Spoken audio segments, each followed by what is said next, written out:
Welcome to the tokenmarket.net podcast. I am your host, Gavin Knight. Thank you for tuning in. Check out our site for digital asset research, a calendar of upcoming events, and many future upcoming releases. Our podcast features team members of projects in the cryptocurrency space to help shed light on their developments. Just because a project is on our podcast doesn't mean we recommend investment, so always research and engage wisely. I'm here with Irene Katsela, CEO of Chainofpoints, and Shidan Guran, who's the chairman, who's doing advisor and funding for the project. So why don't you guys first introduce yourselves and tell me how you came to be working with blockchain technology? Okay, I can start with that. My name is Irene Katsela. I'm the CEO of the Chainofpoints, and my background and all my professional and educational life has been spent in networking technologies, and especially the blockchain. In my mind, is the next evolution in the networking technologies. It's an autonomous, regulated system, which actually we're going to see more and more as the time goes by. At the same time, I was researching different areas of how you can apply that outside the very strict financial industry vertical. And because I believe there is a lot of applications that you can capitalize on the good things that blockchain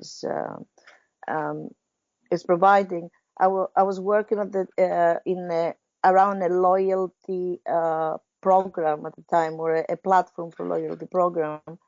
And then we started some conversations, and Sidan and the other members of the team, they had a similar mindset to mine. So pretty much we said that this is a good fit between a problem, that it is the loyalty reward programs and the problems that they have, and the blockchain as a solution to that. Well, I've been involved with this space for quite a bit. I saw Satoshi's original post on the P2P Foundation website. Read about it. Didn't think much of it. I'd explored that space before, and followed most of the progressions in that community, and didn't really think much of it until 2011, when it started becoming a lot more real, and when I first actually purchased my first Bitcoin. So I just like Irene, I've really been exploring the space and what applications it can have to everything, because at the end of the day, for me, it's not about blockchains. It's about decentralized databases and what they can really bring to the world.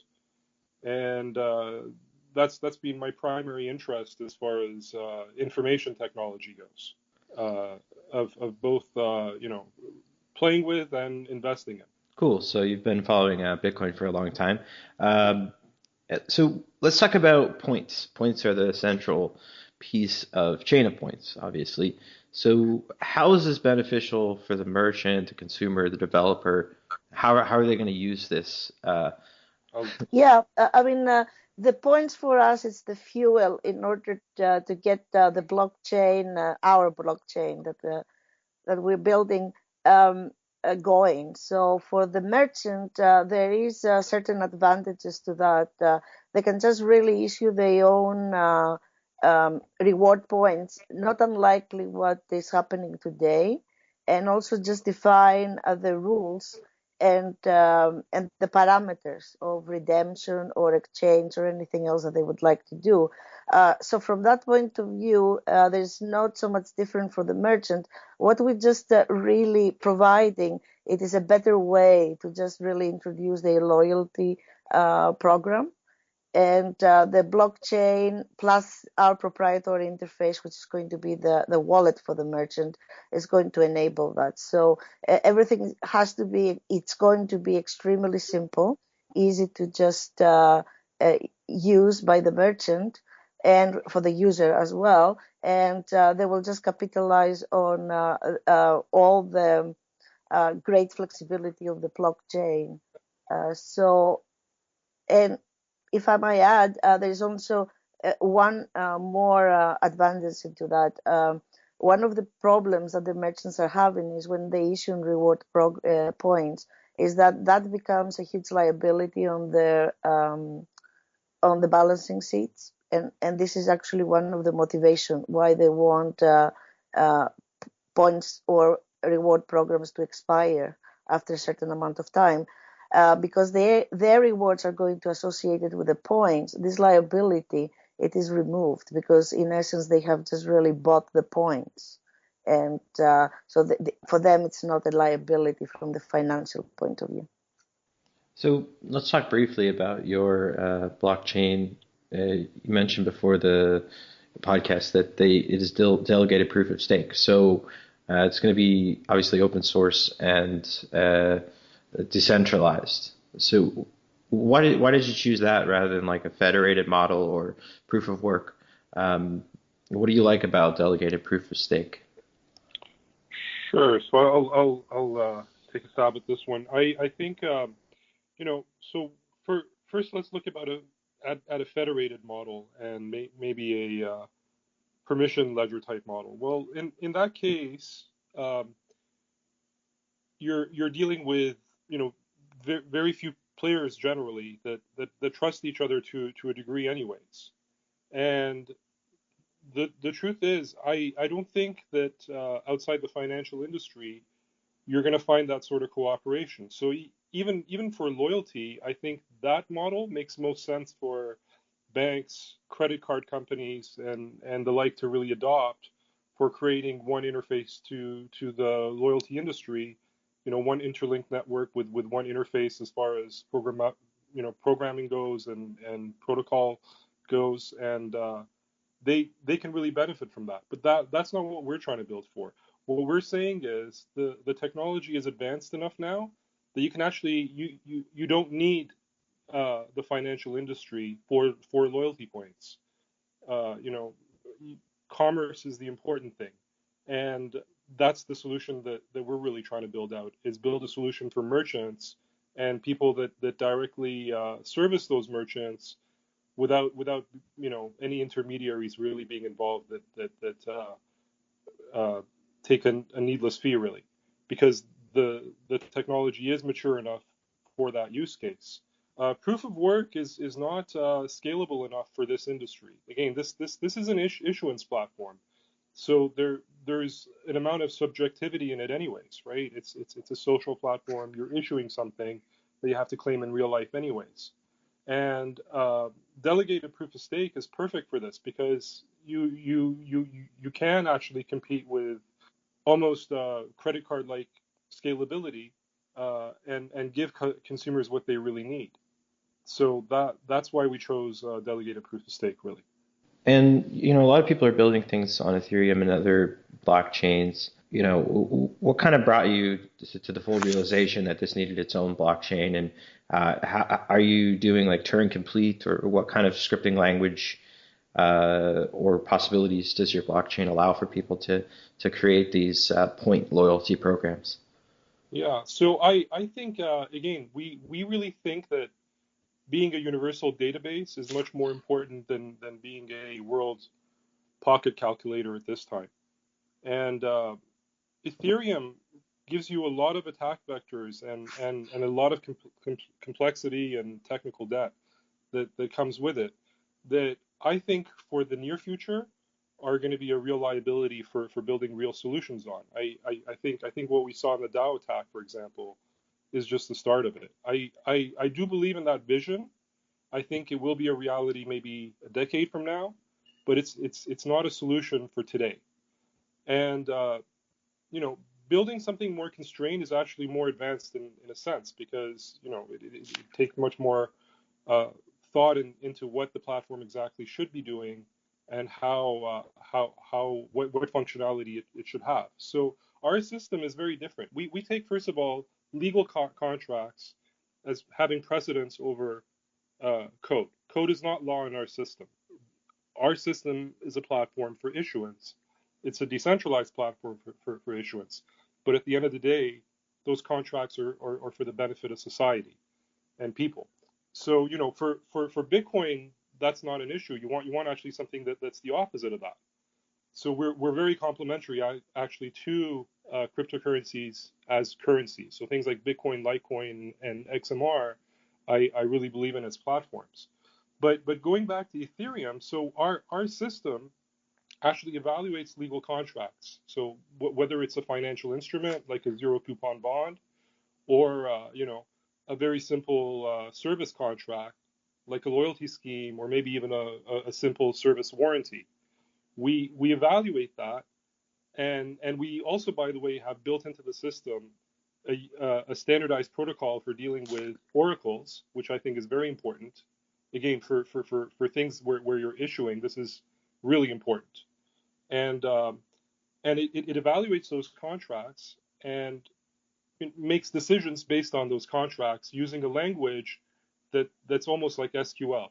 Actually, the language that we base the system on is a subset of Prolog, and very much inspired by what's known as data log. So it is a query language, and it's very powerful for our use cases, and really turns Chainofpoints into a database of contracts that can be executed on.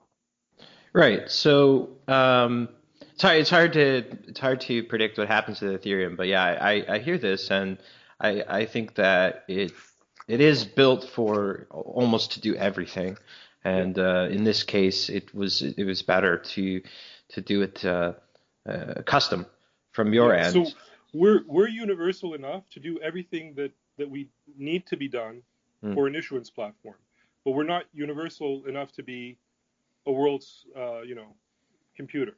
That's not our goal here. It's to be an issuance platform. We want to be the Corda of permissionless environments. We want to be the open global version of Corda that's not just for financial institutions, but for commercial organizations, where anybody in the supply chain, anybody who deals with loyalty points as our specific use case, which we're targeting, can build stuff on top of it, and really something that makes sense for commerce.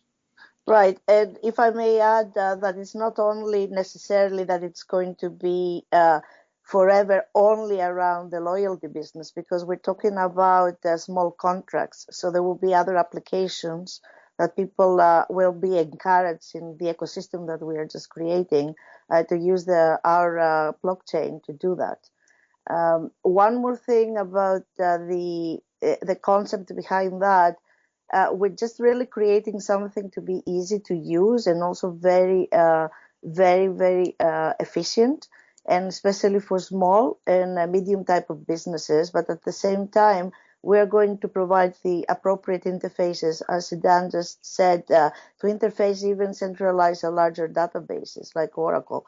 Because at the end of the day, we don't want to create yet another silo. We want to just really become an interconnected kind of network that provide a service to the small and medium businesses, but also could provide an interface for the large loyalty programs that they already have a huge investment on that.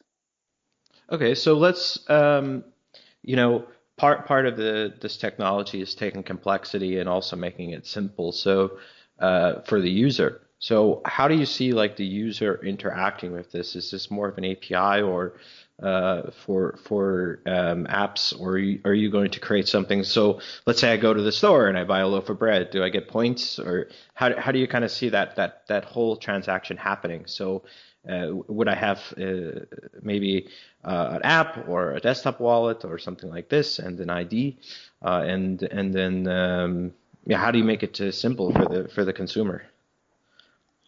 So I just want to iterate what Irene said earlier. The user interfaces we're building and the wallet, and both the consumer wallet and the merchant wallet, really are for the loyalty industry. So even though the underlying blockchain you can use for anything where issuance of contracts makes sense, the user interfaces and all the use cases we're considering are strictly focused on the loyalty industry, and that's what as a company we will be focused on, and Irene and her team. So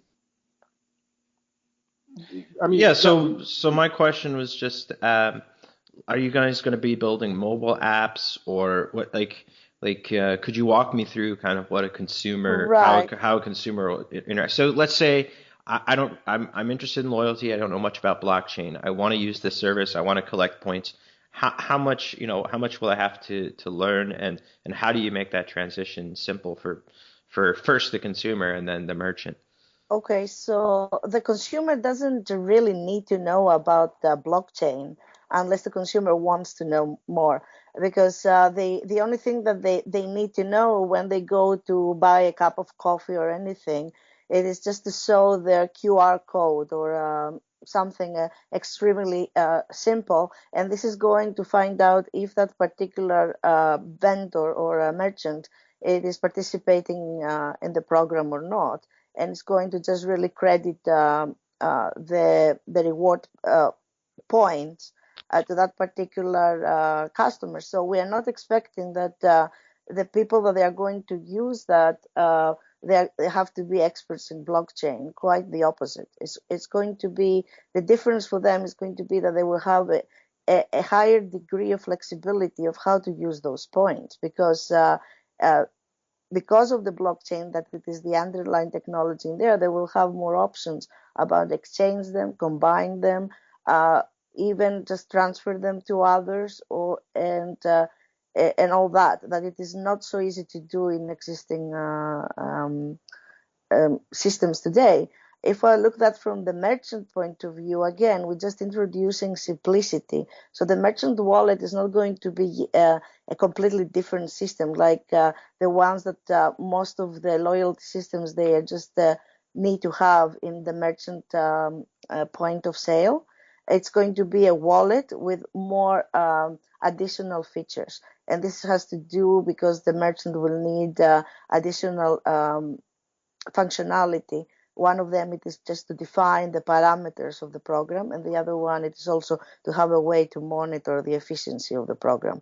So the proprietary portion of what we're just building, it is going to be this kind of two wallets that it's going to provide. It's going to be the system. So we're not going to have for the merchant is not going to be any additional kind of infrastructure cost in order to have a program up and running in a couple of, so it's going to be very simple. So I should also add we will be API driven as well. So we're already talking, and we will be announcing these very shortly. Um, Integrations with already existing loyalty solutions, people who are building punch card systems, virtual punch card systems, integrations with Apple Pay and other wallets, people who have wallets that are just as beautiful as Starbucks wallet, for example, in my opinion, integrations with POS systems and all of that. So we will have UIs that are relevant to the industry. Uh, with open source solutions and some closed source that are specific to merchants, and we will also have strong partnerships with people who have solutions in this space, and all of it will be driven by the same API and the same blockchain, of course, that underlies it. So I'm guessing people can check the blog to keep up to date with these announcements. Absolutely, the blog, our Twitter, and our website in general. Okay, Right. cool. I encourage people to go and sign up at our website. We have in a newsletter, so there's going to be a lot of announcement coming through that feed in the next couple of weeks. Okay, cool. Yeah, I mean, I like hearing there's upcoming partnerships, but I also, it's like I want to give people a way to hear right when it comes out. So, Yeah. I wish you the best on that. I'd like to hear this news when it comes. And so, so loyalty programs seem to be a lot about legal contracts. How do you enforce the merchant to actually honor what they're doing? How do they structure this agreement so the user and the merchant have some kind of understanding without having to go through that paperwork process? Sure. So that goes back to what I said initially. We're actually creating legal contracts on the platform in a machine readable form that can be executed. So there's actual legal terms there that are enforceable in a court of law. And as I said originally, legal contracts actually trump code in our system. And it's not for us to enforce it because we don't own this platform. This is an open blockchain network that anybody can join, and is owned by the majority. So if a merchant doesn't fails to deliver on a promise, then like their current loyalty programs, a person would go to a business bureau or take them to court or do whatever they have to get what's rightfully theirs. And the contracts they've built in the system are actually legal contracts they can present in court, and they're signed contracts. There's no way that somebody can say they haven't made those promises. So it's the blockchain. Would you say a user has more protection in this system? A lot more, because they're cryptographically signed contracts that they can't be forged. I mean, because if you're using, let's just say, company A's wallet and they decide to change something, I assume that their terms of service and stuff will be geared like there's now ways to do terms of service where we can update the terms of service based on your original signature, right? So in this case, it's blanket, so everyone's on the same playing field, I assume. So if I want to change my terms, go ahead. I mean, if you part of your original terms was that I can change the terms whenever I want, then you can do that. But at the end of the day, it's for the consumer to read and understand the terms and agree to them, right? Mm-hmm. So what they can't do is go back and say I never said that when they really did say it, because everybody in the network knows that they said that. So this opens up an interesting question. So I mean, legal jurisdictions change, but let's just say you guys are in Canada now. Do you see this being a kind of a global system? Are you kind of starting to gear the contracts for one or two jurisdictions, like United States and Canada first, and then so let's say I'm running a loyalty program in Sweden. How would you adapt to different kind of jurisdictions? That's a great question. So people are free to build any contract in the system that's particular to a jurisdiction. In our case, we've taken the EU and North America as being what we're using for the templates that we're creating right now, and we're hoping that other loyalty vendors will come on board who will build turnkey solutions with UIs and turnkey templates for the regions that they offer services to. Cool. So let me ask probably the important question: how far along are you guys? So where do you see like how soon do you see yourself launching? How much code and progress do you have? And what do you think the crowd sale funds will do for this project that you don't already have? Right. So we're expecting that we are going to release the code in 2 months' time. And the funds primarily it is because there is a huge difference between introducing a proof of an MVP, a minimum viable product, and also a fully fledged kind of commercial product. So the funds that we are going to raise, they are just really are targeted in just make it into a properly commercial product. And that is the primary goal of the fundraising at this particular point. I'd also like to add that the funds will be used for strictly the open source development of the platform. Correct. So all the templates that I mentioned, the Ricardian contract templates that we're developing, and the associated smart contracts with them are under an open source license. We're releasing everything under the Mozilla public license, version 2. And there's a big difference between when Irene said we'll be releasing this in 2 months, between a shippable product and an open source project that we're releasing. In 2 months, people will be able to view and play with the code, run proof of concepts, but it definitely won't be shippable 2 months from now. So do you have an idea on the long-term timeline? Given a successful crowd sale, people are participating, do you have an idea when you might be there at the finish line? Yeah, so for the final solution, we're actually going to be trialing our solution with some live customers fairly soon. So within 6 months, you're definitely going to hear about people who are actually using our platform for trials. I I don't know if we can really give a statement beyond that at this point. Well, I know as in development, it's hard to pick an exact time, but Yeah. it sounds like you have a proof of concept, and you'll be releasing code in 2 months, and then so you should be able to see things up and running and demos and things like that coming out after that first release. So I assume it'll Yes. be pretty easy to track. Yeah, and the points will be tradable much sooner than that, and probably on token market first, actually. Mm. And the system will be usable by blockchain and cryptocurrency enthusiasts before it's ready to come out of our private alphas with customers. Right. So you'll be able to launch the blockchain, the underlying layer one, and then as you build Exactly. those other solutions. So it's important to note that, right? Because sometimes when Yeah. people say we don't have a shippable product, they mean we don't have the working block.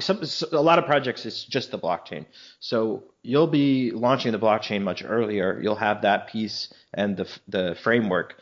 But in order to actually build it up to the point where you're going to have, larger companies and consumers and the full solution for everyone to use, that is what you're talking about when you say shippable product, right? So yeah, that thanks for clarifying that. I might have confused people with that. So we don't view this company as being a company that's creating a token and that's our business. That's really, frankly, irrelevant to the company itself. We're building solutions for the loyalty industry, and when I say a shippable product, I mean the actual solutions that we will be selling services to merchants and other vendors on, right? That's the product that I'm talking about. The blockchain is an absolute necessity, in my opinion, for this industry. So that's why we're deploying it, because it will make our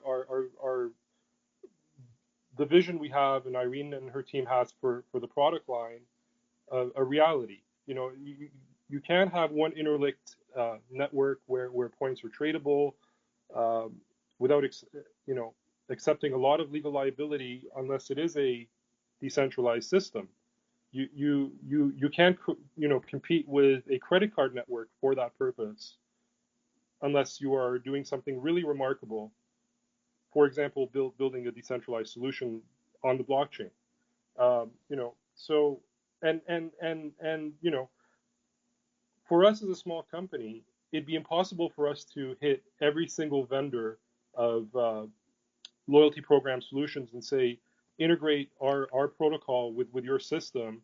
It will allow you to have tradable points and whatnot.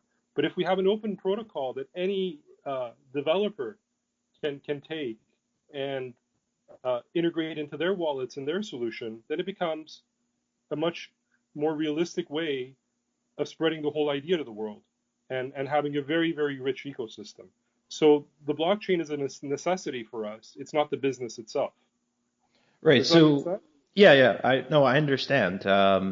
Other people can use the blockchain to build the tools and to Yeah. create programs, and companies So can integrate it. yeah, when I say shippable, I'm thinking about our core business. I'm not just thinking about the blockchain. which is obviously what people in the crowd sale are going to be initially excited about. Well, that's kind of there. In this space, a lot of companies will build the blockchain and then they'll say, okay, someone else can come along and build the wallet, the consumer facing product, the merchant facing product. Like someone's going to build that on top of it. So Yeah. I have seen success with either companies. It's one of two things or both. They either work directly with partnerships and they integrate it into those businesses, or they actually provide tools that make it easy for businesses to use it. So there's this assumption that someone's going to come along and just build the wallet or the solution or this and the full thing. So in your case, you're open sourcing the kind of the layer one protocol, and then you're saying we're also going to take on the responsibility of actually building all of the essentially user interface around that, right? Correct. Yes. So that's what I understand, and as I know, there's just a lot. There's kind of an assumption in the space of, okay, well, the blockchain is the end product, and then somebody's going to just build something on top of it. And I do like businesses that take the responsibility of saying, okay, we're going to build the solution on top of it. You can build one, he can build, but we're going to take that responsibility so that there is an end product. It's not just the blockchain, the whole solution, right? And that's what I've seen. And also, like you said, if you work directly with a business, I assume you'll answer questions and things like that. They can integrate it into their existing wallet or program. So that's kind of what it takes. I think we've moved past we've created a blockchain and that's it. We've got to the point where it's like, even with Monero, it's really done well because they've started to build the GUI and they started to, cater to consumers and make it beyond just a little hacky thing. No offense. I mean, Monero's great, but they kind of needed to push it to whoever their customers are. I'm not going to speculate. So that's what I like about this project. Do you guys have anything else to share before we wrap this up? And can you tell us the terms and when the crowd sale is starting? Sure. The crowd sale starts at February 9th on token markets, and it's going to run until March the 9th for 1 month. And we're releasing 21 million points. And of course, there's going to be discounts on the prices. We haven't set the price yet, but it's going to be set soon. There are going to be discounts. The more hefty discounts are going to be in the first week of the release, and lower discounts in the weeks to follow. Great. And Shadon, did you have anything to add? If there's any, if anyone wants to learn more about the system, please sign up on our newsletter and our Twitter. Our website is chainofpoints.com, and we're really excited about this. Great. Well, thanks a lot for answering all my questions.